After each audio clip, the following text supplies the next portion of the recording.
Assalamualaikum warahmatullahi wabarakatuh. Nama saya Naufal Zaki Yudhistira dari kelas MIPA 6, absen 20 akan melakukan ujian praktek PKN. 1. Makna kesatuan dan persatuan bagi bangsa Indonesia adalah bersatunya macam-macam perbedaan seperti suku, agama, bahasa maupun kebudayaan istiadat yang tersebar di seluruh Indonesia. Itulah sebabnya persatuan dan kesatuan penting untuk dijunjung tinggi. Jika tidak, akan muncul berbagai resiko yang berpotensi memecah belah bangsa Indonesia. Selain itu, makna persatuan dan kesatuan juga menjadi lambang Negara Kesatuan Republik Indonesia atau NKRI. Terbentuknya NKRI tidak lepas dari persamaan nasib, wilayah, budaya, dan prinsip-prinsip yang ada. 2. Persatuan dan kesatuan bangsa saat ini digambarkan dengan beberapa contoh. Dalam lingkungan keluarga, menghormati orang tua dan anggota keluarga, berbakti, menolong saudara, baik itu kakak maupun adik, bekerja sama membersihkan lingkungan rumah dan gotong royong menjaga keamanan dan kebersihan rumah. Dalam lingkungan masyarakat, bergaul dengan masyarakat tanpa memandang agama, suku, serta asal daerah. Selain itu, harus saling menghormati, toleransi, dan mau saling tolong-menolong. Dalam lingkungan bangsa dan negara, mendahulukan kepentingan negara dan bangsa di atas kepentingan pribadi, memberikan kesempatan kepada setiap suku bangsa untuk memperkenalkan kebudayaan daerahnya. 3. Berikut ini beberapa cara menjaga persatuan dan kesatuan bangsa Indonesia bagi generasi muda, di antaranya: 1. Menerapkan nilai-nilai luhur Pancasila. 2. Tidak memiliki sikap egois dan individualis. 3. Menghormati dan menghargai orang lain. 4. Menghindari perkelahian antar pelajar dan pemuda. 5. Belajar dan mengikuti acara bermanfaat di sekolah dengan sungguh-sungguh. 6. Ikut berkontribusi dalam aktivitas yang dilakukan untuk membela negara. 7. Mengamalkan nilai-nilai Pancasila dalam kehidupan sehari-hari. 8. Menjaga kerukunan antar masyarakat yang memiliki keberagaman. 9. Membantu teman atau orang yang membutuhkan bantuan. 10. Tidak mengganggu proses ibadah yang dilakukan agama lain. 4. Harapan untuk bangsa Indonesia. 1. Menggali potensi wisata di seluruh penjuru negeri.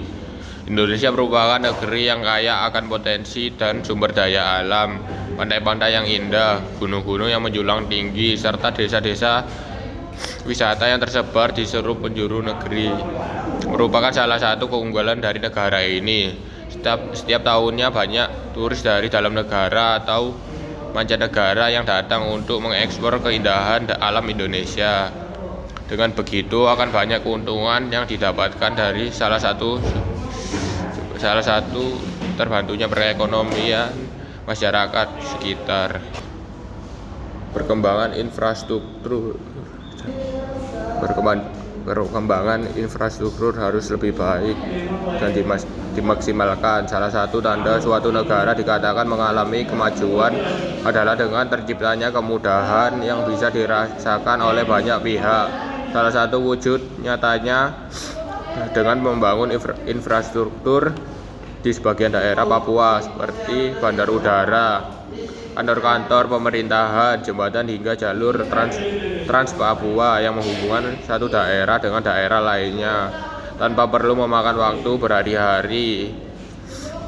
3. Pemberantasan korupsi dan narkoba hingga akar-akarnya. Sudah semestinya pihak berwenang melakukan pengawasan ketat pada instansi pemerintah maupun non-pemerintah agar tidak korupsi terjadi terus-menerus. Di sisi lain, sosialisasi dini pada generasi muda tentang bahaya narkoba juga sangat dibutuhkan agar nantinya mereka tidak tergiur dan terjebak untuk masuk ke dalam pusaran peredaran ataupun penggunaan narkoba. Karena walau bagaimanapun juga generasi muda kerap kali dijadikan regenerasi kejahatan, peredaran maupun penggunaan narkoba. Peran keluarga atau orang terdekat tentunya memiliki andil yang sangat besar dalam mengarahkan generasi muda tetap berada di jalan yang benar, karena sadar atau tidak, generasi muda dianggap masih rentan terkena pengaruh negatif. 4. Meratanya sistem pendidikan dan kesehatan hingga ke seluruh pelosok negeri. Pendidikan dan kesehatan adalah salah satu hal penting yang harus selalu diperhatikan khususnya oleh pemerintah maupun oleh kita sebagai warga negara Indonesia. Pemerataan pendidikan dan kesehatan hingga ke pelosok Nusantara harus dapat ditingkatkan agar sesuai dengan pengamalan sila kelima yang berbunyi keadilan sosial bagi seluruh rakyat Indonesia. Warga di pelosok negeri juga memiliki hak penuh atas semua itu. Mereka layak mengenyam pendidikan dasar bahkan hingga jenjang perkuliahan. Hal ini dimaksudkan agar mereka tidak tertinggal dalam segi penguasaan pengetahuan tentang perkembangan apa saja yang terjadi di dunia ini. 5. Pentingnya peran teknologi untuk masa depan. Di era digitalisasi seperti sekarang ini, masyarakat di seluruh penjuru dunia termasuk Indonesia dituntut untuk lebih peka terhadap percepatan perkembangan zaman. Percepatan yang mengarah pada perkembangan teknologi ini menjadi hal yang menarik bila diperbincangkan secara mendalam. Ada banyak sekali kegiatan yang bisa dilakukan di zaman seperti sekarang ini, mulai kegiatan bisnis, pendidikan, hiburan, informasi terkini, pekerjaan, kesehatan, hingga soal jodoh pun bisa didapatkan jika gadget sudah dalam genggaman. Tak heran masyarakat Indonesia rela menghabiskan dana yang tak sedikit jumlahnya untuk memperoleh gadget yang sesuai demi menunjang kegiatan mereka. Terima kasih. Assalamualaikum warahmatullahi wabarakatuh.